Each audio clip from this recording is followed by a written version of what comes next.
Estimados amigos y colegas, tengan todos ustedes muy buenas tardes. Hoy estamos comenzando con la sesión, con la charla técnica de cierre en lo que es la EXI International Chile Section, lo que es el cierre 2024, con una muy interesante charla. Mi amigo y colega, el ingeniero Abel Sabogal, nos va a estar conversando sobre integración de gestión de riesgos y cambios para megaproyecto aeroportuario. Como ven, aún el título resulta muy interesante. Estaremos escuchando aproximadamente unos 45 minutos a Abel. ¿Ok? Abel es ingeniero civil de la Universidad Nacional de Ingeniería, certificado como PMP con especialización en gestión de proyectos por la Universidad Católica de Chile. Cuenta con más de 17 años de experiencia en gestión de proyectos de construcción, participando en diferentes proyectos como PMO, Lead, Project Control Manager y consultor para diferentes sectores como infraestructura, minería, textile y real estate. Actualmente es Project Control Manager para el megaproyecto de la nueva terminal del Aeropuerto Internacional Jorge Chávez.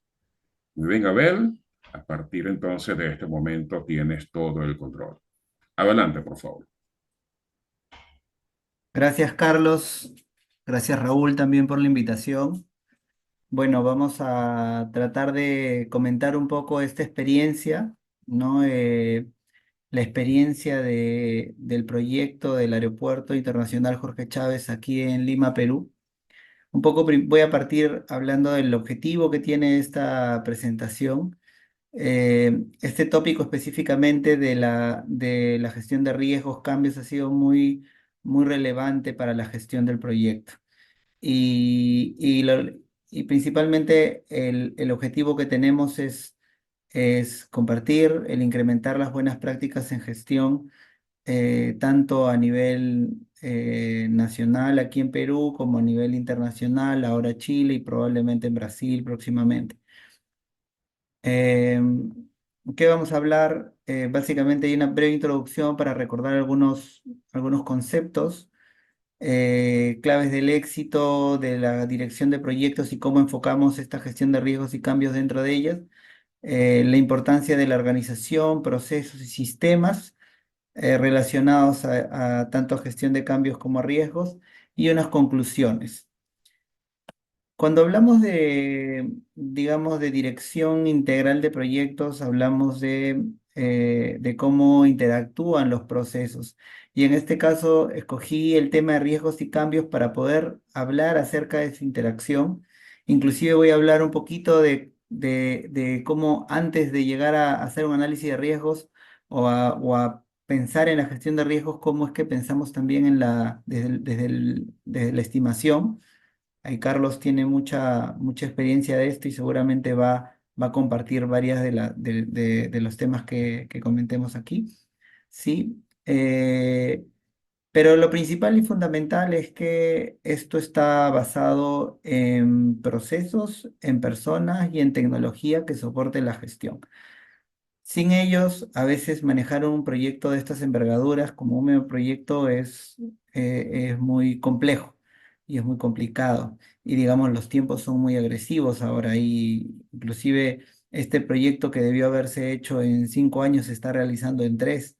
Imagínense la capacidad de reacción frente a los riesgos y a los cambios que si bien ha sido un EPC, han habido bueno, ha sido un EPC, pero ha sido un fast track, así que ha habido muchas definiciones en el camino que han llevado a cambios y el tener esto bien monitoreado ha sido indispensable y fundamental para el proyecto, ¿no?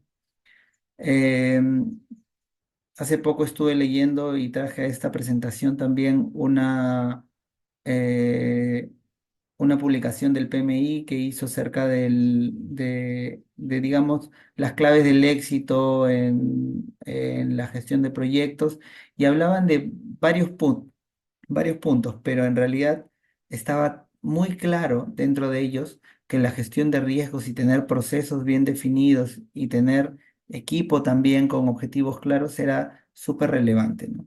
Entonces, podemos tener una buena capacidad de gestionar equipos, de tener liderazgo, de que haya habilidades técnicas en los en los diferentes stakeholders, pero es muy relevante que estos temas técnicos como es la gestión o los procesos de dirección estén muy claras y muy socializadas y muy, digamos, desplegadas correctamente dentro del proyecto para poder hacer que esto sea pues de una manera eficiente, se vaya dando el control y pueda ayudar a la toma de decisiones, que es lo que realmente se necesita. Entonces, vamos partiendo de lo que es la contingencia, ¿sí? Como introducción, algunos conceptos breves de contingencia. La contingencia tiene mucho que ver con la gestión de riesgos y cómo manejas la contingencia tiene que ver mucho con los cambios, ¿no? Entonces, este es un monto que normalmente nosotros agregamos a nuestro estimado de costo, de tiempo u otro recurso, ¿sí? Para atender esas condiciones inciertas o eventos inciertos que siempre resultan en algún costo adicional. Entonces, aquí les dejo dos gráficas que vamos a ver más adelante, pero eh, en algún momento ustedes no sé si han logrado controlar las contingencias, el cómo va dándose la reducción de estas contingencias. Y ese es el drawdown plan de las contingencias. Es importante esto, más adelante vamos a ver el por qué. Y luego en la parte baja, acerca de los cambios, ¿no? Cómo es el flujo completo desde que nace, que los cambios nacen desde una desviación que es reportada en los análisis de desviación que se hacen periódicamente y cómo estos llegan a materializarse como cambios definiendo si son realmente cambios o no y viendo cómo esto impacta tanto en nuestro budget como clientes, así como en las change orders que van a ir hacia los contratistas. Entonces tenemos acciones internas y externas y se hace compleja esa gestión. Para esto tienes que tener el proceso bien mapeado. Continuamos hablando y les comenté que íbamos a hablar acerca de las estimaciones, un poquito acerca de las estimaciones y cómo es que esto finalmente impacta en en la gestión de riesgos y los cambios. Y este es un proceso base de cómo guiar una estimación del proyecto, ¿no? Cómo se guió en el proyecto también, ¿no? Primero la verificación del alcance del proyecto y la estrategia que se tenía para pasar a una revisión de Activity Based Costing. Está un costeo a nivel de actividades, fue muy detallada y bueno, y validando ciertos ratios de rendimientos y duraciones y demás para configurar este budget del proyecto. En paralelo, pues nosotros vamos desarrollando un análisis de riesgos, un registro de riesgos para poder evaluar, ¿no? Todos los inputs de los riesgos que tengamos y poder desarrollar un modelo de incertidumbre a nivel costos y cronograma en función a estos riesgos. Con este modelo podemos pasar a la evaluación de sensibilidad, ¿no? De costos y cronogramas dentro de este estimado y podemos evaluar ya las estrategias para responder a estos riesgos, ¿no? El famoso plan de respuesta a riesgos. Entonces, si se dan cuenta, la estimación está muy ligada a los riesgos, porque cuando uno realiza una estimación, pues tiene que tener los riesgos asociados ya identificados y los que no conoce, pues tendrán que ir con cierto análisis dependiendo de la forma, dependiendo de la metodología. Independientemente de la metodología, lo importante es que se tengan las reservas para esto, ¿no? Y una vez que se haya definido cuáles son los riesgos que vamos a aceptar, que no se pueden mitigar y que finalmente son los que debemos acompañar y darle un seguimiento periódico para ver si se activan, no se activan o se eliminan, pues son estos los que pasan a ser parte de nuestro registro de riesgo y que debemos ir monitoreando. Entonces, ¿cómo decanta esto dentro de nuestro estimado? Entonces, leyéndolo de derecha a izquierda, iniciamos con un costo base basado en los Work Package, ¿no? O ya sea de actividades, dependiendo del grado de definición del proyecto que tengamos.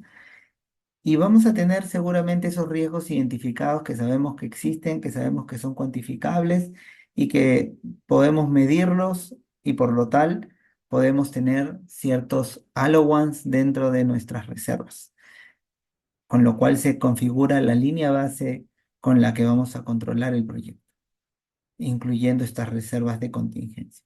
Sin embargo, para todos los riesgos que no son conocidos, no son determinados, no son cuantificables, pues regularmente se hace un análisis siguiendo diferentes tipos de métodos, uno de ellos pues el análisis Monte Carlo, para poder determinar cuál es esa reserva de gestión que nos permita manejar esos riesgos inciertos que no sabemos si realmente se vayan a dar y la magnitud que vayan a tener, ¿no?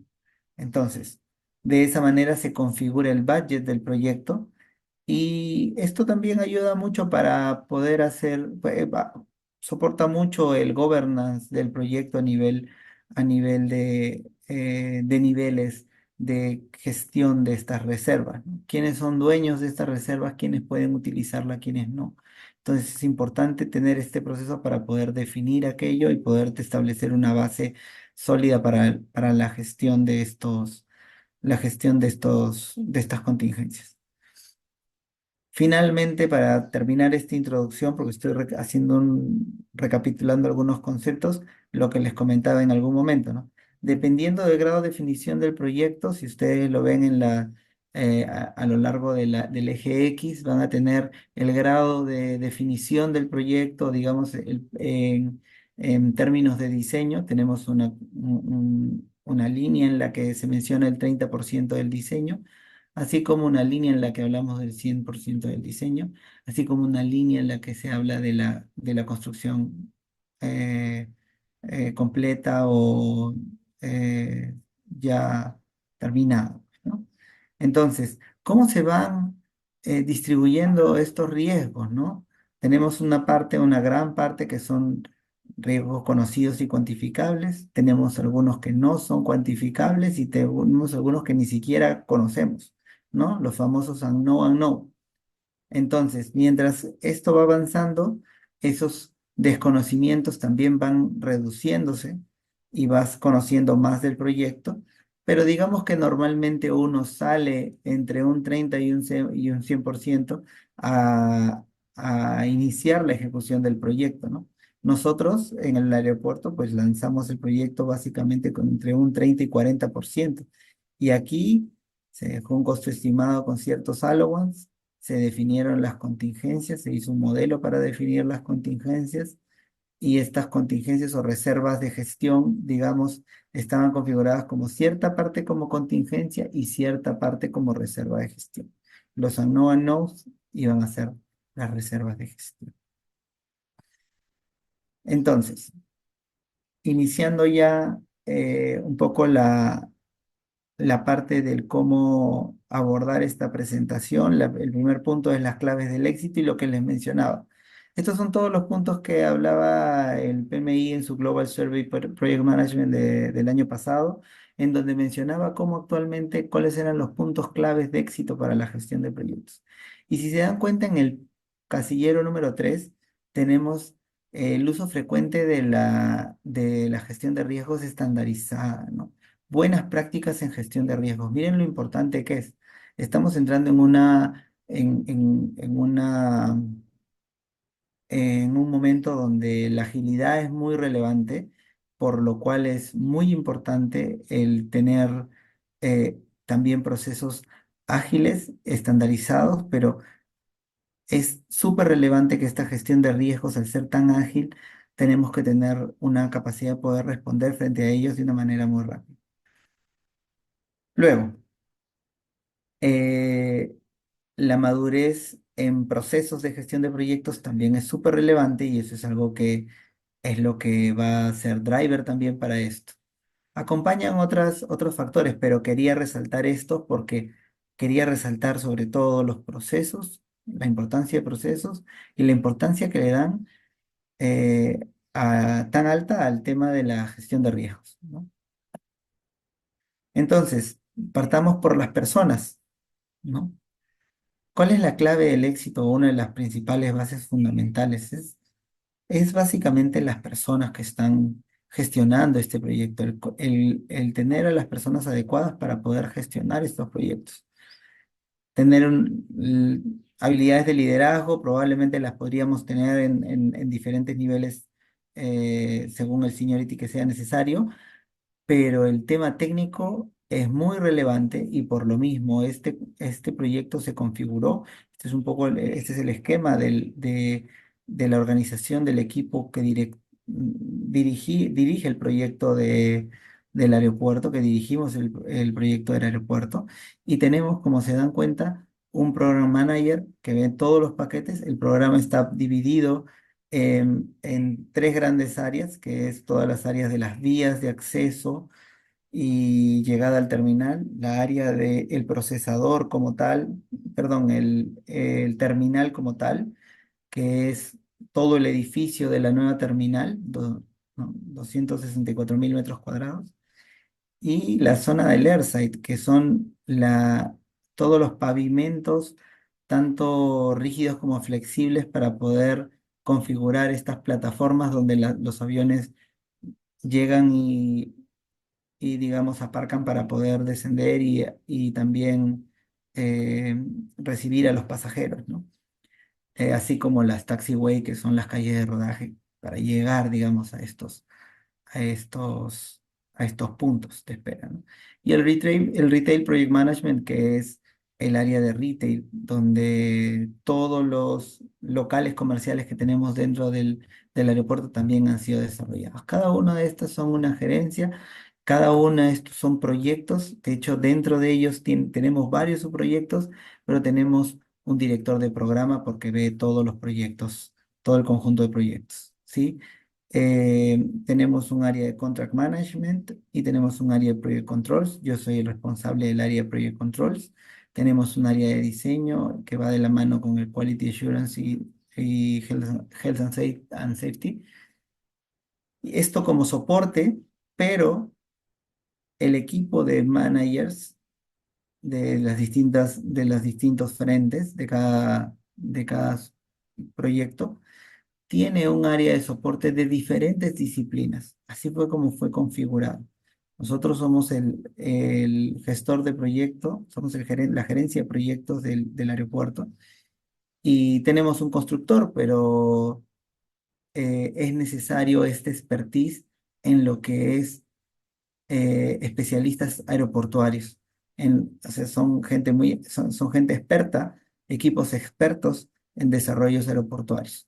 Es relevante el tener este soporte porque de esa manera podemos tener, digamos, una definición correcta de cualquier diseño pendiente o cualquier definición pendiente. Tenemos la capacidad de poder responder ante eso con un estándar alto de calidad en lo que es diseño aeroportuario. Sí, entonces eso es súper relevante, ha sido súper relevante y ha sido súper enriquecedor para el proyecto. Sí. Procesos. Y acá iniciamos un poco con los procesos. Voy a hablar un poco de los procesos del ACE, enfocándonos puntualmente en lo que es riesgos y cambios, pero este es todo el flujo de procesos de los riesgos para el ACE. Vemos cómo definir objetivos de los riesgos, la identificación de riesgos pasa por el primer paso como lo hace siempre el ACE en su ciclo de PDCA, ¿no? El ejecutar es identificar los riesgos, hacer nuestro análisis cualitativo, cuantitativo y hacer un assessment de todo esto para poder determinar cuáles son esos riesgos que debemos mitigar y cuáles son los que finalmente debemos aceptar para poder monitorearlos, ¿no? Se determina en el check se determinan respuesta a los riesgos y se va haciendo ya en la parte de actuar, se va haciendo el monitoreo de estos riesgos y haciendo una actualización de estos planes. Pero si se dan cuenta, aquí viene la primera interacción con los cambios. ¿Qué es lo que actualiza estos planes de gestión de riesgos? La gestión de cambios. La gestión de cambios se va dando, se van activando algunos riesgos, otros riesgos no se van activando y simplemente van saliendo del radar y ya no son parte de la gestión de riesgos y se van desactivando para luego hacer este análisis de las contingencias y reservas y poder gestionar esas reservas, ¿sí? Que es lo que vemos en Manage Contingency en el capítulo 10.3. Todo esto lo pueden encontrar en el TCM Framework, ¿sí? Y de hecho pueden encontrar la misma gráfica y mucho más detalle de qué es lo que involucra y los invito a que lo revisen porque es un material muy enriquecedor. Partamos por la identificación de riesgos. Creo que muchos de nosotros conocen esta matriz, ¿no? De la matriz de calificación de riesgos. Para poder puntuar nuestros riesgos, se definen eh, los distintos factores que van a poder dar esta puntuación. Y para finalmente poder decantar en una matriz de riesgos donde tengamos una identificación de riesgos como primer paso, mitigar dejar los riesgos que tenemos que aceptar y los que tenemos que monitorear y sobre ellos hacer el seguimiento. Entonces, con este registro nosotros hacemos un análisis cualitativo y posteriormente cuantitativo para poder identificar no solo cuáles son los que tienen mayor nivel, sino los que son también drivers dentro del impacto tanto en costo como en tiempo, ¿no? Entonces, nosotros tenemos respuesta a estos riesgos, respuestas que tenemos que nombrar con nombre propio quién es el responsable, cuándo debería levantarse y qué acciones están pendientes.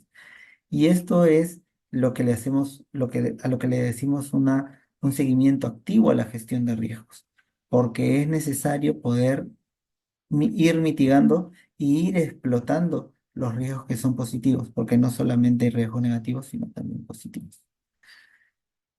¿En qué decanta esos riesgos que fueron finalmente aceptados y que no tuvieron, que no hay manera de poder mitigarlos más, ¿no?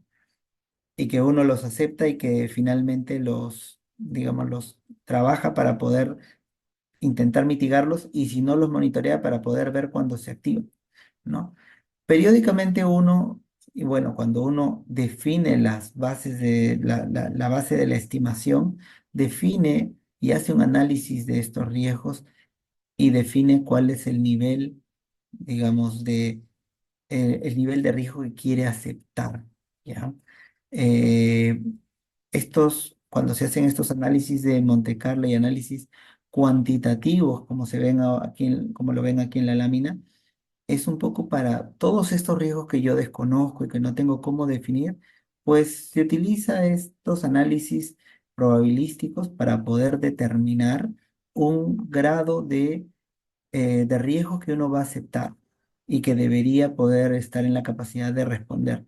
Uno no puede atacar el 100% y cubrirse al 100% de todos sus riesgos, porque eso sería imposible, pero normalmente esto se trabaja por percentiles, ¿no? Percentil 100 es decir que todos los riesgos, pero normalmente se trabaja con un P80, con un percentil 80, como que un 80 con un 80% de confiabilidad de que vamos a lograr el número o el estimado que tenemos, sea costo, sea tiempo, ¿no?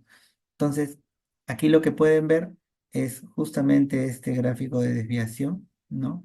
En donde se refleja la probabilidad de que el proyecto alcance este objetivo, sea el de costo, sea el de tiempo o costo y tiempo.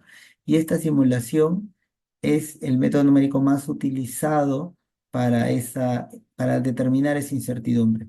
En este caso se utilizó un percentil 60, donde al percentil 60 se le indicó a ese percentil cuál era en la contingencia que se iba a utilizar y pues se llega a un monto. ¿Cómo es que obtenemos estos montos, no?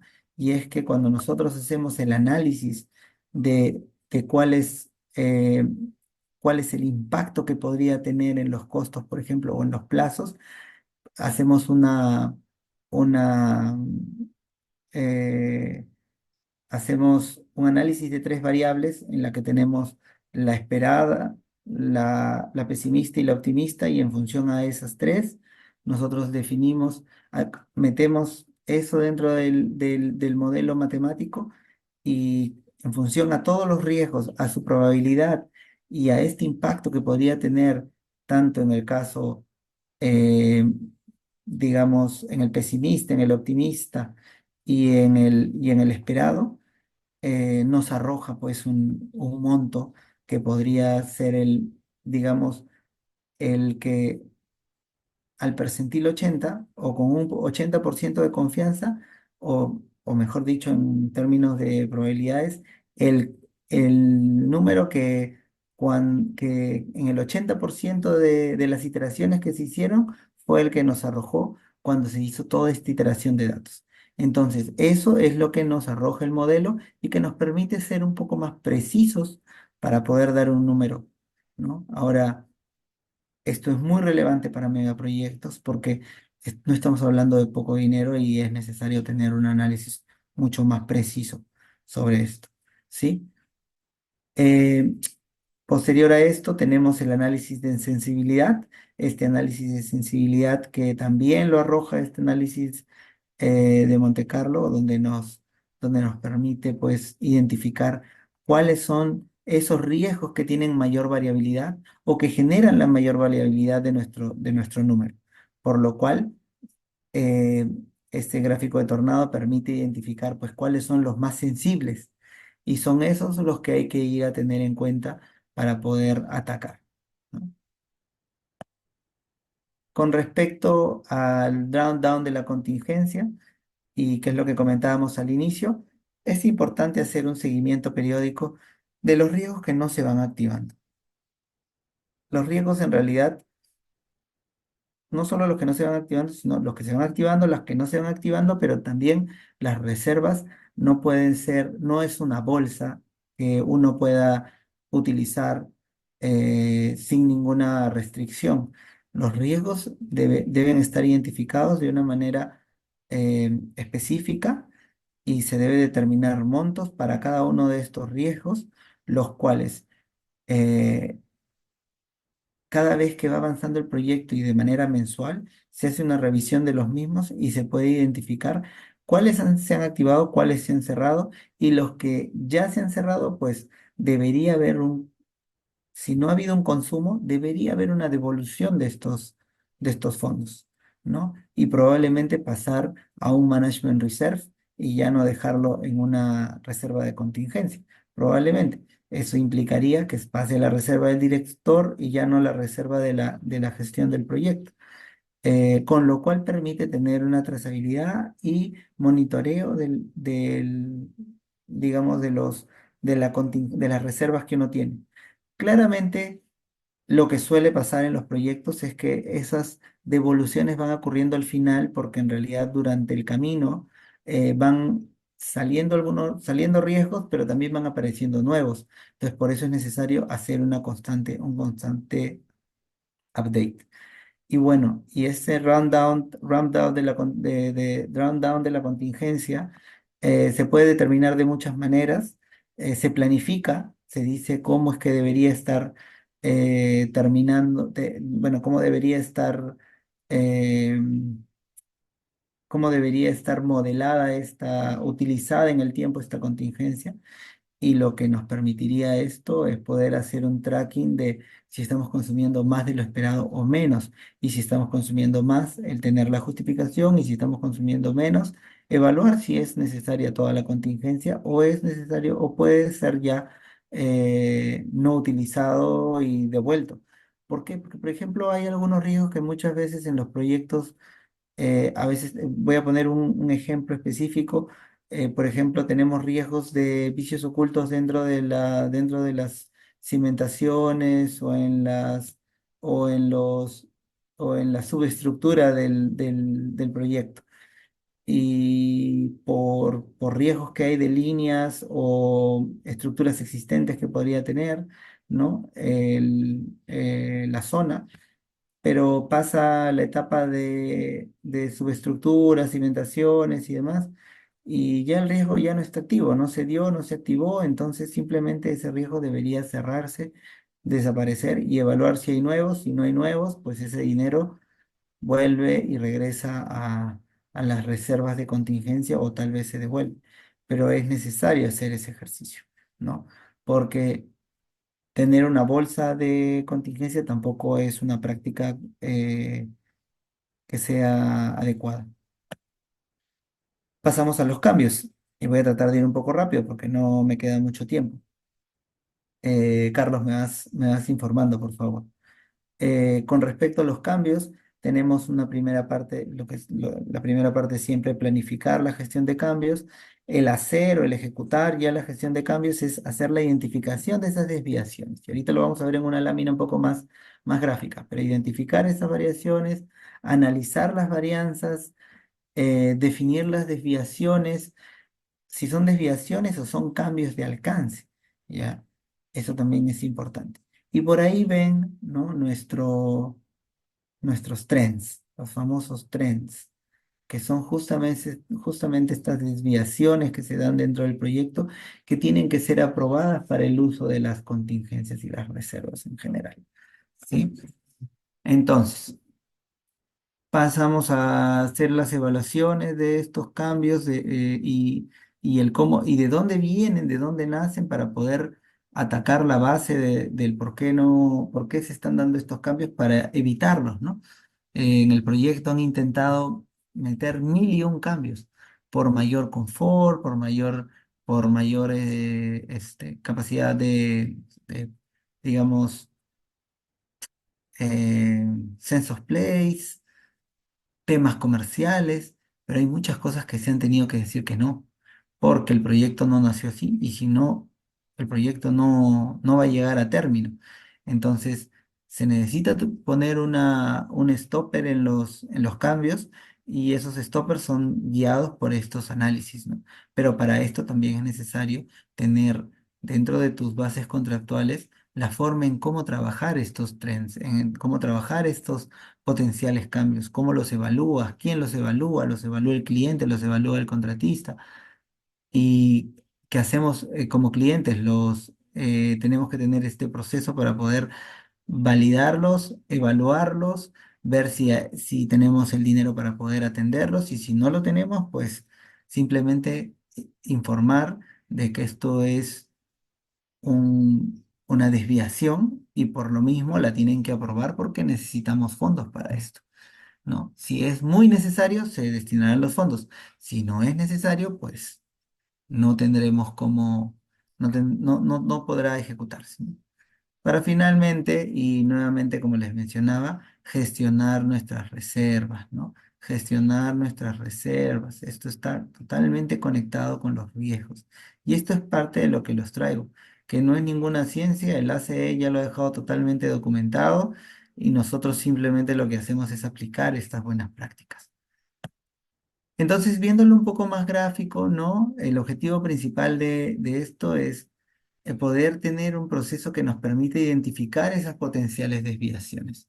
Esas potenciales desviaciones que sea el EPCM, supervisor o nosotros como gerencia de proyectos quienes filtren y terminen una potential change notice, que es una notificación potencial de cambio, ¿no? ¿Y esto qué va? Es lo que vamos a definir, si realmente es un cambio o no es un cambio. Nosotros definimos que si es un cambio, vamos a generar un nuevo scope, ¿no?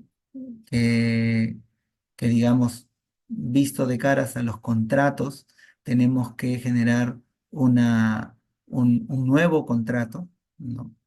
con un nuevo contratista probablemente, o de repente si es un cambio, también podría ser algo que nos lo ejecute el mismo contratista con el que venimos trabajando, entonces es una change order, ¿sí? Y si es no, pues tenemos que ver que aprobar la desviación o el tren, como les mencionaba anteriormente. Yéndonos un poquito más allá y hablando de lo que les mencionaba, tenemos procesos internos y procesos externos. Si tenemos unos nuevos scopes o change orders que digamos desde el punto de vista interno, lo que se hace es cómo estos nuevos scopes o cambios al contratista están impactando en nuestro presupuesto, porque tenemos que financiarlo, ¿no? Cómo estas desviaciones también están financiándose, ¿no? Se ven a través de digamos, para nuestro caso, pedir un nuevo budget o mayor dinero es a través de el ECDS, que es eh, el XCOM Decision Sheet, ¿no? Y que donde se define si nos transfieren mayor dinero, ¿no? Y tenemos el budget transfer y budget change para cuando tenemos simplemente que hacer transferencias y cambios y cómo ejecutar, digamos, internamente dentro de nuestro presupuesto esas transferencias de dinero, ¿no? Por ejemplo, el transfer es si lo transferimos de líneas, de línea a línea, pero el budget change es si lo transferimos de áreas, por ejemplo, ¿no? Es como decir, en este caso, si es que es un scope que es algo nuevo, pues a través de un budget change podemos generar es- eh, generar esta nueva línea dentro de nuestro presupuesto y poder asignarla e imputar. De la misma manera como les mencionaba antes, tenemos este registro externo, que es lo que tenemos que también materializar con nuestros contratistas. Si hay un nuevo contrato, hay una nueva, digamos, un nuevo contrato, una nueva orden de compra. Y si es nuestro mismo contratista y es un cambio de alcance, nosotros lo hacemos a través de las PCR, que es el Potential Change Request, que es un requerimiento de cambio hacia el contratista, ¿no? Los nombres de CONSCO, CONCO es porque así lo llamamos en el proyecto, pero podrían llamarse de diferentes maneras. El concepto es lo importante, que tenemos cambios internos dentro de la organización para poder gestionar nuestro budget y tenemos cambios externos para poder gestionar los cambios de los contratistas, ¿no? Entonces, em, todos los riesgos con probabilidad de ocurrencia mayor a 80%, y aquí viene un poco cómo los riesgos interactúan con los cambios, ¿no? Todos estos riesgos que tienen una probabilidad de ocurrencia mayor al 80% ya tienen que estar evaluados de poder incluirse dentro de nuestros trends, ¿sí? Esos trends son los que ya son prácticamente un hecho que se van a dar y podemos definir cuáles son nuevos alcances o cuáles son desviaciones. ¿Y cuál es la definición con el nuevo alcance? ¿Es que el nuevo alcance es un alcance adicional, es una reducción de alcance o es una transferencia de alcance?